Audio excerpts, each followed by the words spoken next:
Bab 6. Makanan dan sistem pencernaan makanan. Tahukah Anda apa fungsi bahan makanan ini bagi tubuh? Bagaimana proses pencernaannya di dalam tubuh? Mari kita bahas secara mendalam melalui uraian berikut ini. Ilmu gizi.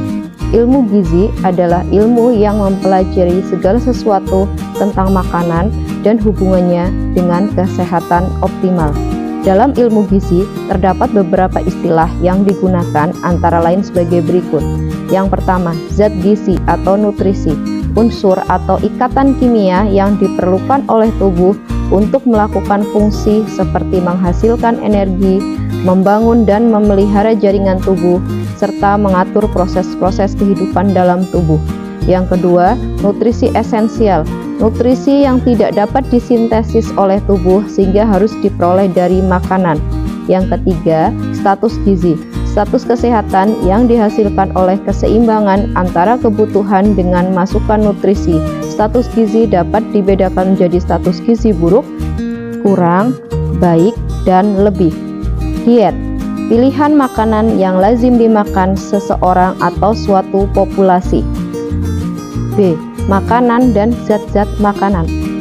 Makanan, syarat makanan yang baik. Yang pertama, makanan harus mudah dicerna. Sebagian besar jenis makanan harus dimasak terlebih dahulu agar mudah dicerna seperti daging dan ikan. Yang kedua, higienis. Makanan tidak mengandung bibit penyakit dan zat-zat aditif yang membahayakan kesehatan tubuh.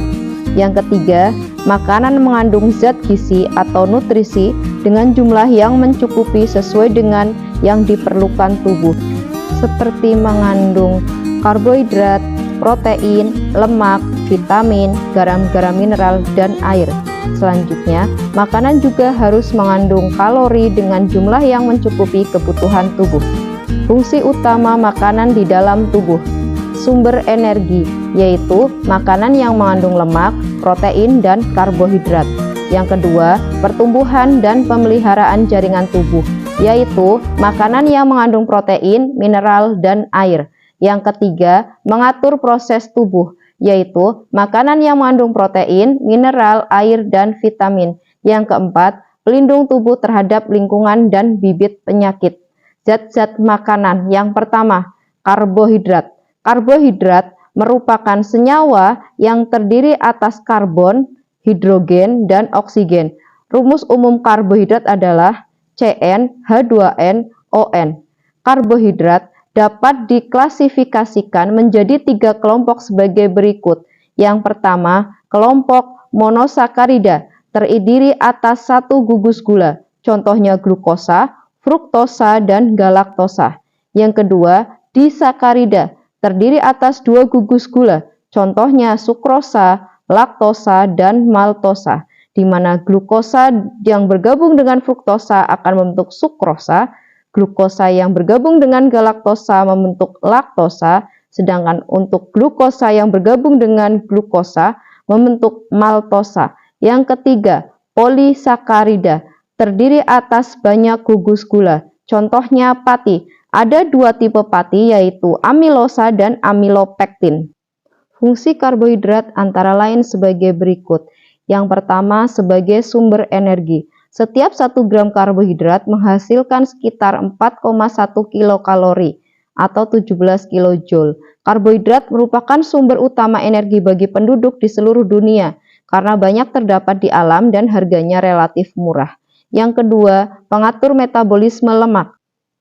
Karbohidrat mencegah terjadinya oksidasi lemak yang tidak sempurna yang akan menghasilkan badan keton atau keton bodies.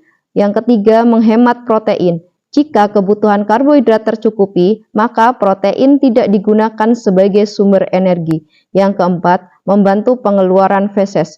Hemiselulosa dan pektin mampu menyerap banyak air dalam usus besar, sehingga memberi bentuk feses. Akibat kelebihan karbohidrat, jika masukan karbohidrat berlebihan melampaui kebutuhan tubuh akan energi, akan terjadi konversi karbohidrat menjadi lemak sehingga menimbulkan obesitas. Akibat kekurangan karbohidrat, jika kekurangan karbohidrat dalam diet, lemak akan diubah menjadi energi. Metabolisme lemak akan menghasilkan keton, Jika produksi keton melebihi kecepatan pembuangannya, akan mengakibatkan ketosis. Yang kedua, lemak atau lipid.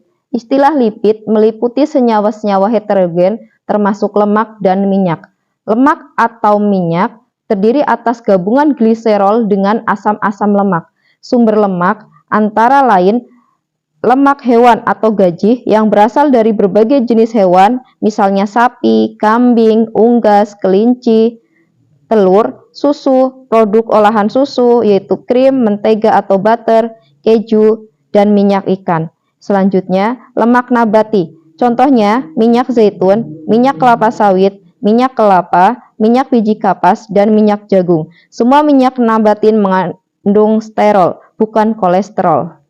Fungsi lemak sebagai sumber energi yang lebih efektif dibandingkan karbohidrat dan protein. Setiap 1 gram lemak atau minyak menghasilkan energi 9 kilokalori atau 37 kilojoule. Yang kedua, perlindungan. Endapan jaringan lemak di sekitar organ tubuh akan mempertahankan organ tersebut dalam posisinya dan melindungi dari benturan. Yang ketiga, penyekatan atau isolasi. Jaringan subkutan yang terdiri atas lemak akan mencegah tubuh kehilangan panas. Yang keempat, perasaan kenyang. Adanya lemak di dalam ketika melewati duodenum mengakibatkan penghambatan peristaltik lambung dan sekresi asam, sehingga menunda waktu pengosongan lambung dan mencegah timbulnya rasa lapar. Yang kelima, ikut serta membangun jaringan tubuh. Lemak diperlukan sebagai bahan penyusun membran sel. Yang keenam, penyedia vitamin larut lemak yaitu vitamin A, D, E, dan K. Yang selanjutnya, menghemat protein. Jika kebutuhan lemak tercukupi, protein tidak digunakan sebagai sumber energi. Yang ketiga, protein. Diperkirakan sekitar 50% dari berat kering sel dalam jaringan tubuh seperti hati dan daging terdiri atas protein. Bagian tubuh seperti otot, tulang, kulit, darah, hormon, enzim, dan matriks intraseluler merupakan protein. Struktur protein terdiri dari atom karbon, hidrogen, oksigen, dan nitrogen. Pada beberapa jenis protein terdapat unsur-unsur mineral seperti sulfur, fosfor, iodin, besi, dan kobalt. Protein merupakan makromolekul yang terdiri atas rantai-rantai panjang asam amino yang terikat satu sama lain dalam ikatan peptida. Terdapat 20 jenis asam amino yang terdiri atas 9 asam amino esensial dan 11 asam amino tidak esensial. Asam amino esensial tidak dapat dibuat oleh tubuh dan harus dipenuhi dari makanan. Sedangkan asam amino tidak esensial dapat dibuat oleh tubuh sendiri apabila cukup tersedia nitrogen. Sumber protein berasal dari bahan makanan, baik hewani maupun nabati, yaitu sebagai berikut. Daging berwarna merah, contohnya daging sapi, kambing, atau kerbau. Ikan, unggas, telur, susu, kerang, dan keju. Kelompok kacang-kacangan dan hasil pengolahannya, contohnya kedelai, tahu dan tempe, kacang hijau, kacang merah, dan kacang panjang. Fungsi protein yang pertama, menghasilkan jaringan baru. Contohnya jaringan baru yang terbentuk selama masa pertumbuhan, kehamilan dan laktasi, serta proses penyembuhan dari cedera. Yang kedua, menggantikan protein yang hilang selama proses metabolisme dan pengausan yang normal. Yang ketiga, pembuatan protein baru dengan fungsi khusus, misalnya enzim, hormon, dan hemoglobin. Yang keempat, sebagai sumber energi. Besarnya energi yang dihasilkan oleh protein sama dengan karbohidrat, yaitu sekitar 4,1 kilokalori atau 17 kilojoule. Yang kelima, mengatur keseimbangan air. Cairan intraseluler di dalam sel, ekstraseluler di luar sel, interseluler di antara sel, dan intravasikuler di dalam pembuluh darah dipisahkan satu sama lainnya oleh membran sel. Distribusi cairan-cairan tersebut harus dijaga dalam keadaan seimbang atau homeostatis oleh sistem kompleks yang melibatkan protein dan elektrolit. Selanjutnya, memelihara kenetralan tubuh, yaitu protein tubuh bertindak sebagai buffer yang bereaksi dengan asam dan basa untuk menjaga pH pada taraf konstan. Yang terakhir, mengangkut zat-zat gizi. Protein berperan penting dalam mengangkut zat-zat gizi dari dinding saluran pencernaan ke darah dari darah ke jaringan dan melalui membran sel ke dalam sel akibat kekurangan protein. Kekurangan protein sering ditemukan secara bersamaan dengan kekurangan energi yang menyebabkan fenomena penyakit marasmus dan kwashiorkor. Marasmus, penderita umumnya bayi usia 1 tahun, gejalanya anak apatis, tampak lebih tua, dehidrasi, pembengkakan hati, mudah terserang infeksi saluran pernapasan, cacingan, pertumbuhan lambat, dan lemak di bawah kulit berkurang tetapi tidak ada edema. Sedangkan kwashiorkor biasanya diderita anak-anak usia 2-3 tahun dengan gejala pertumbuhan terhambat, otot-otot berkurang dan melemah, muka berbentuk bulat seperti bulan atau moon face, gangguan psikomotor, perubahan kulit dan rambut, depigmentasi, kering dan pecah-pecah, serta edema pada kaki, perut, dan tangan. Jika ditekan dengan jari akan meninggalkan lekukan. Akibat kelebihan protein.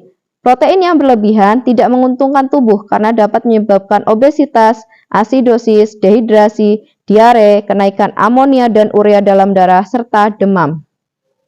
Yang keempat, vitamin adalah zat organik yang pada umumnya tidak dapat dibentuk oleh tubuh sehingga harus diperoleh dari makanan yang dikonsumsi. Vitamin D dapat dibuat sendiri dalam kulit asalkan mendapat cukup sinar matahari. Vitamin D dalam bahan makanan terkadang berbentuk provitamin atau prekursor yang dapat diubah menjadi vitamin aktif dalam tubuh.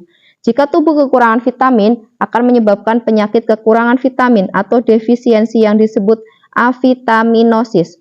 Fungsi vitamin yaitu sebagai koenzim, bagian dari enzim, dan biokatalisator yang mengatur proses metabolisme, fungsi normal tubuh, serta pertumbuhan.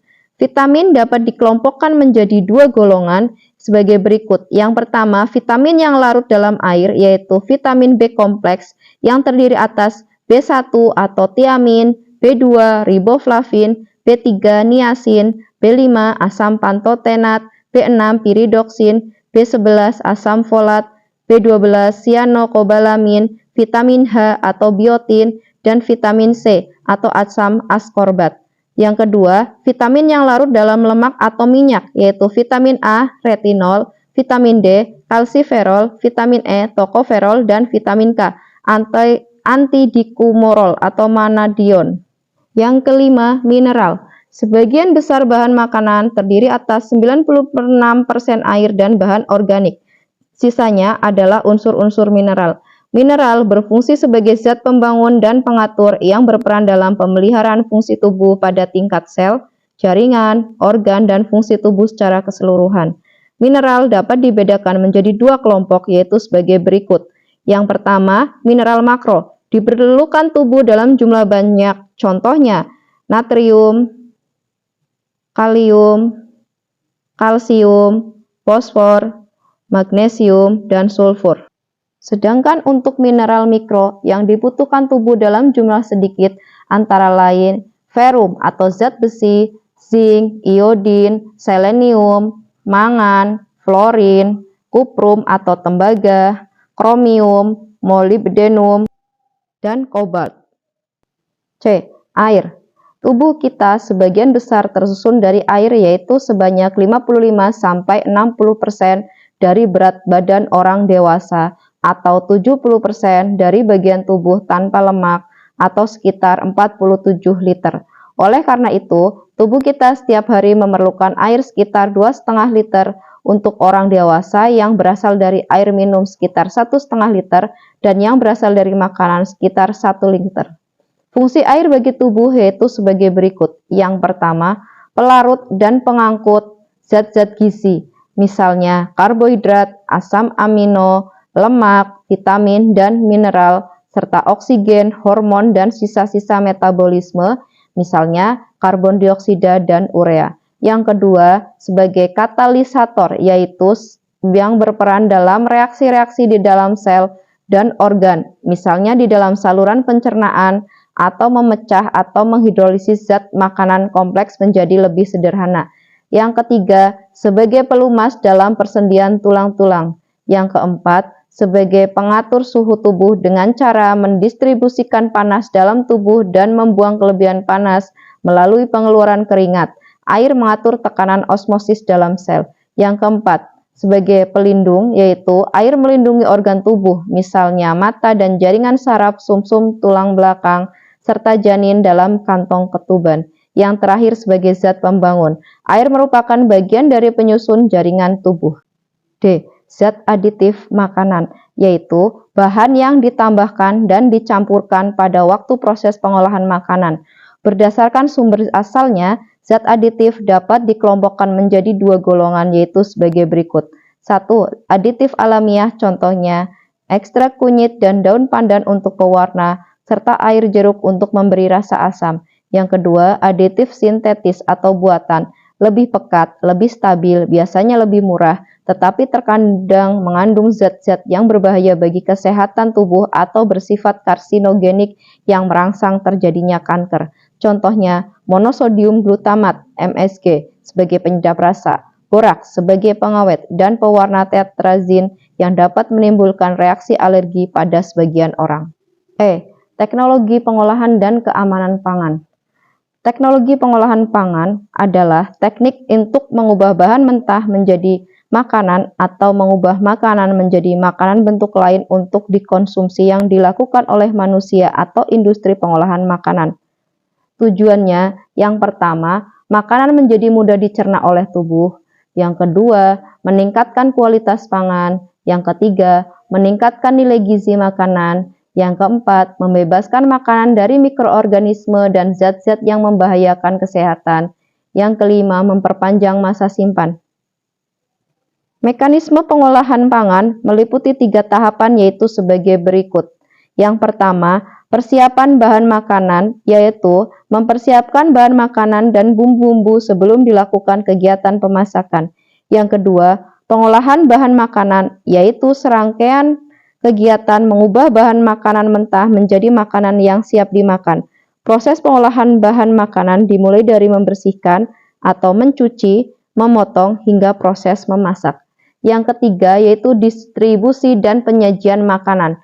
Dilakukan setelah proses pemasakan selesai dan makanan siap disajikan.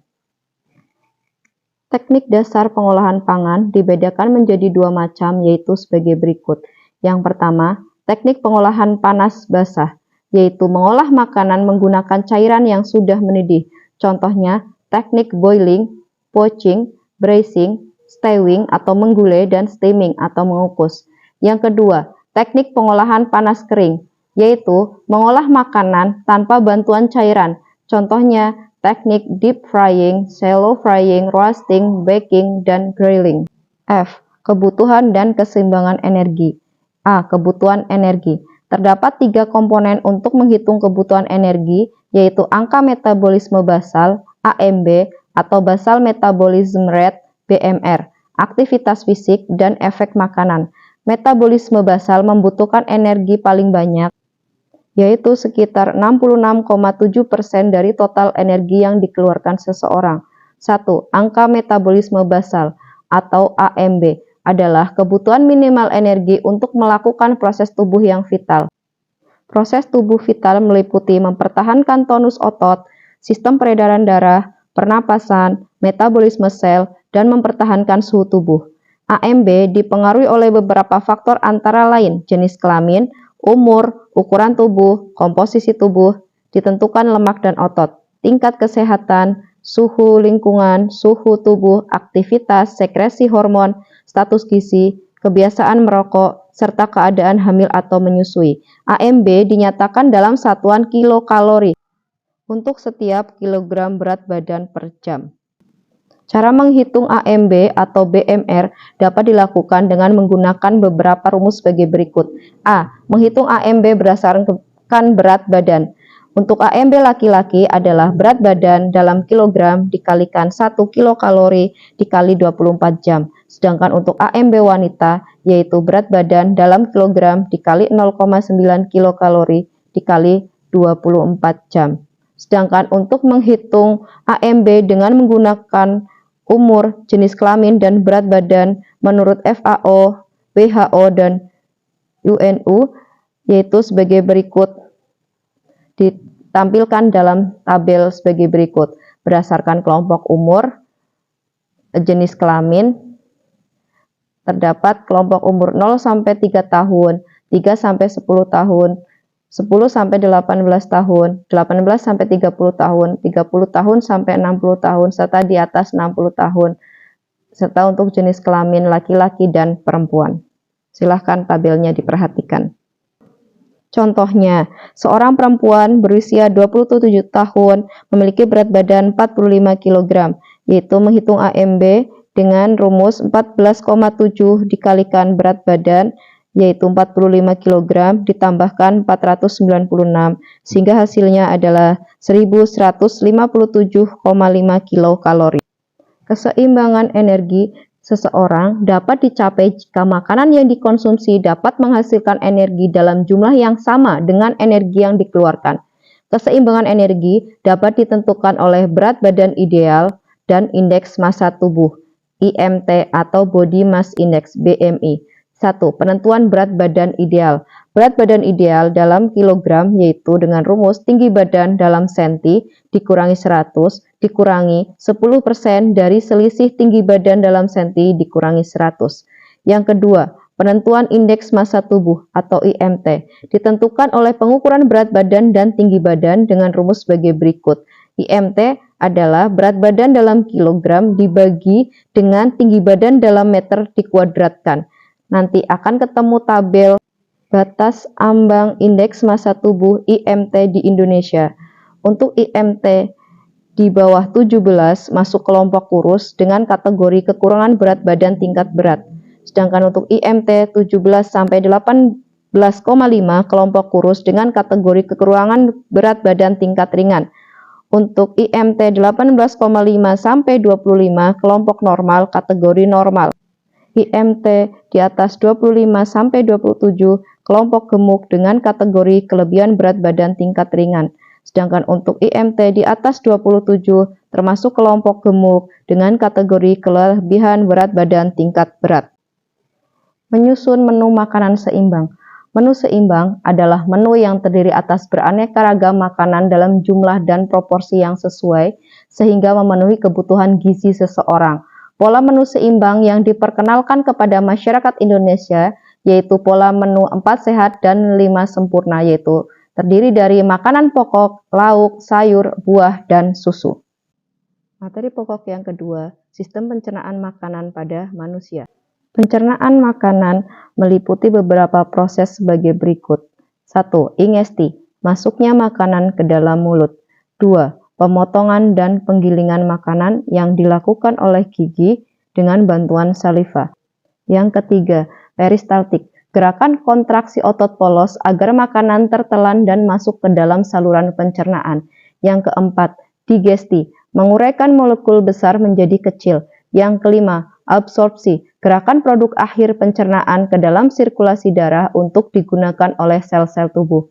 Yang keenam, defekasi, eliminasi zat-zat yang tidak dicerna untuk dibuang keluar dari tubuh. Sistem pencernaan pada manusia meliputi saluran pencernaan dan kelenjar pencernaan. Saluran pencernaan terdiri atas mulut atau kafum oris, tekak atau faring, kerongkongan atau esofagus, lambung atau ventriculus, usus halus atau duodenum, jejunum dan ileum, usus besar atau kolom, rektum dan anus. Kelenjar pencernaan terdapat pada kelenjar ludah atau saliva, lambung, pankreas, dan hati atau hepar. Untuk lebih jelasnya dapat disimak video berikut ini. Organ pencernaan yang pertama, mulut. Di dalam mulut terjadi pencernaan makanan secara mekanis oleh gigi dan kimiawi oleh enzim amilase atau petialin yang menguraikan amilum atau polisakarida menjadi maltosa atau disakarida. Bagian-bagian penyusun rongga mulut yaitu sebagai berikut. Terdiri dari bibir. Pada mulut terdapat bibir yang berfungsi menerima makanan dan membantu menghasilkan suara. Yang kedua, terdapat gigi yang berfungsi untuk menggigit, memotong, menyobek, dan mengunyah makanan, menambah nilai estetika atau membentuk wajah, serta berbicara. Struktur gigi terdiri atas 3 bagian, yaitu mahkota atau korona, bagian gigi yang terlihat, 2. Leher gigi atau kolum diselubungi oleh gusi dan akar gigi atau radix, bagian yang tertanam di dalam rahang. Anatomi gigi terdiri atas 4 lapisan, yaitu sebagai berikut. Yang pertama ada lapisan email, yaitu lapisan keras berwarna putih yang menutupi permukaan gigi. Selanjutnya ada dentin atau tulang gigi, lapisan sebelah dalam dari email yang berwarna kekuningan.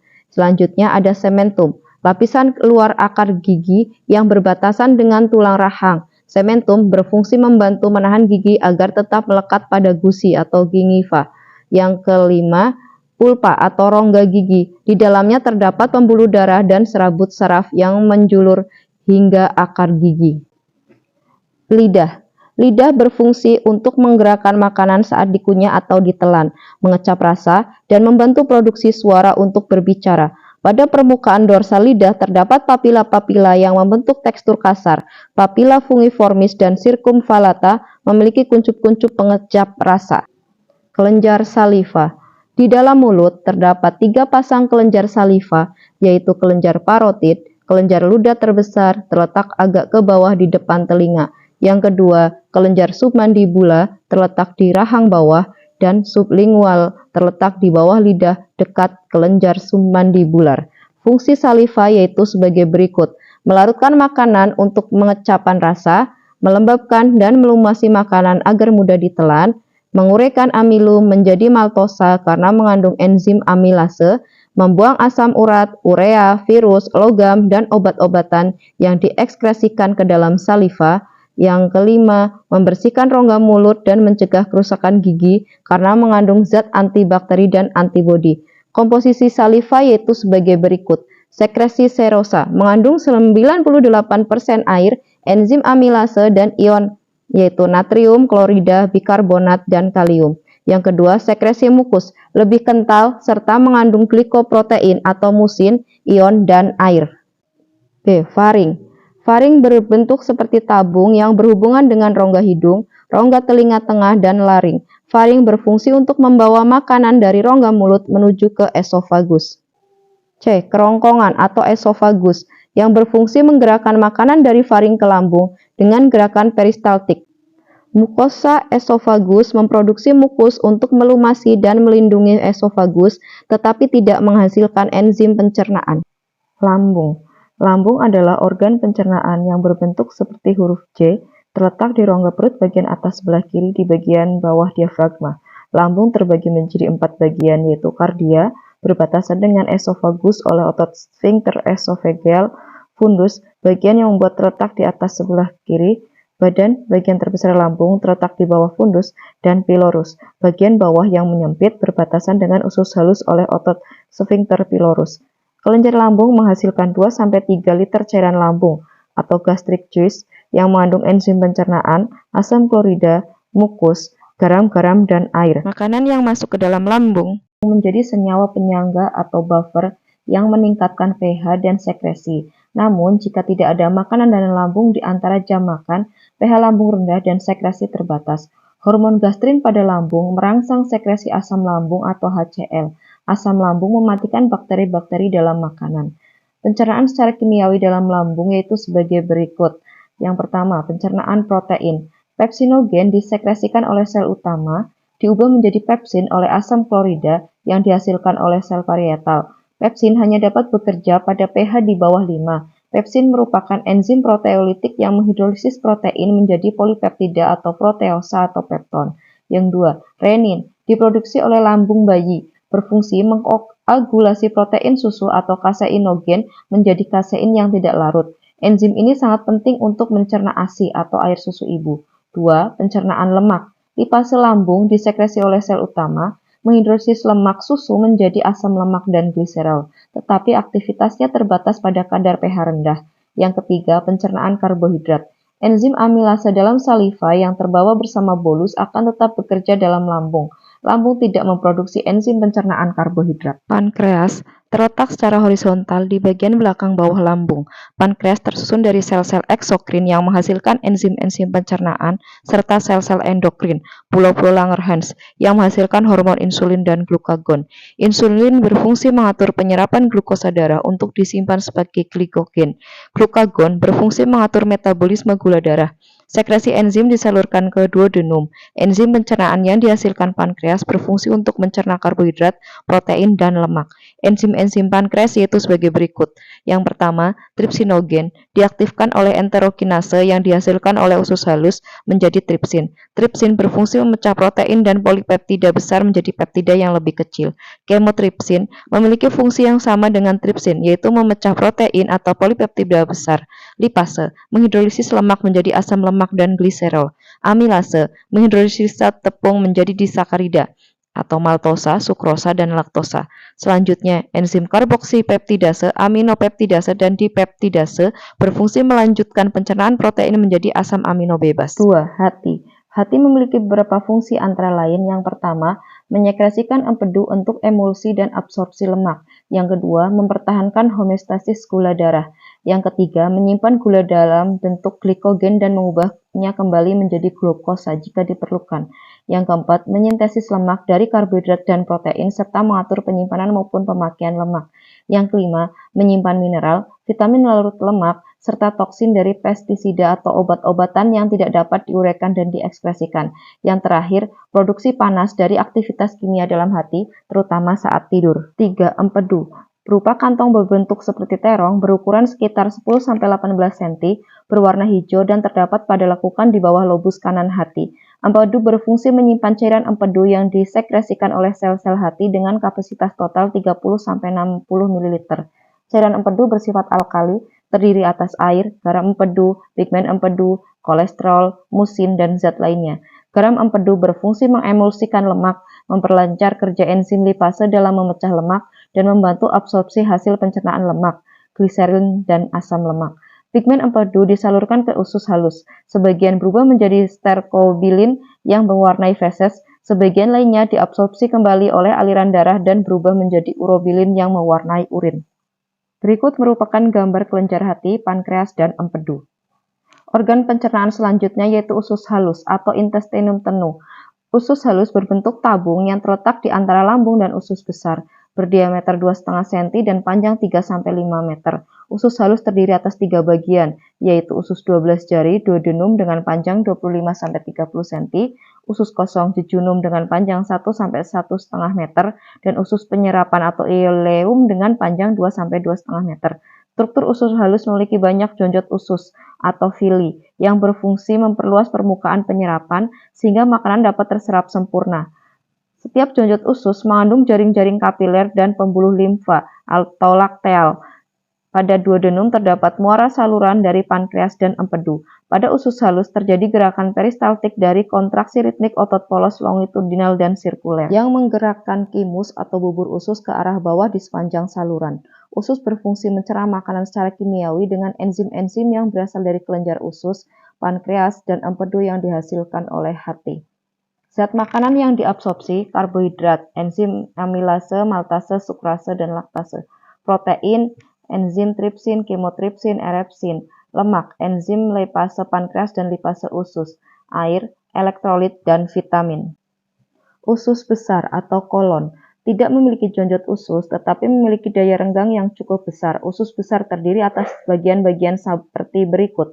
1. Sekum merupakan kantong tertutup dan memiliki appendix vermiform atau umbe cacing. Kedua, kolon terbagi menjadi kolon menanjak, ascendent, kolon melintang, transversus, dan kolon menurun, descendent, dan kolon sigmoid berbentuk huruf S. 3. Rektum memiliki panjang 12-13 cm, tersusun dari mukosa saluran anal berupa lipatan-lipatan vertikal yang berisi arteri dan vena, sfinkter anal otot polos, serta sfinkter anal otot rangka yang mengitari anus. Fungsi usus besar yaitu sebagai berikut. Yang pertama, mengabsorpsi 80-90% air dan elektrolit dari kimus yang tersisa sehingga kimus menjadi semi padat. 2. Memproduksi mukus yang tidak mengandung enzim. 3. Merupakan tempat bakteri yang mampu mencerna sedikit selulosa dan memproduksi sedikit kalori, serta menghasilkan vitamin K, riboflavin, tiamin, dan gas. 4. Mengeluarkan zat sisa berupa feses, warna coklat berasal dari pigmen empedu, bau berasal dari kerja bakteri. Gangguan sistem pencernaan.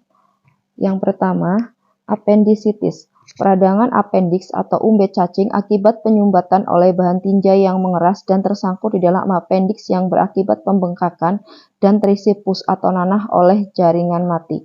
Yang kedua, malnutrisi, keadaan yang disebabkan oleh ketidakseimbangan antara pengambilan makanan dengan kebutuhan gizi.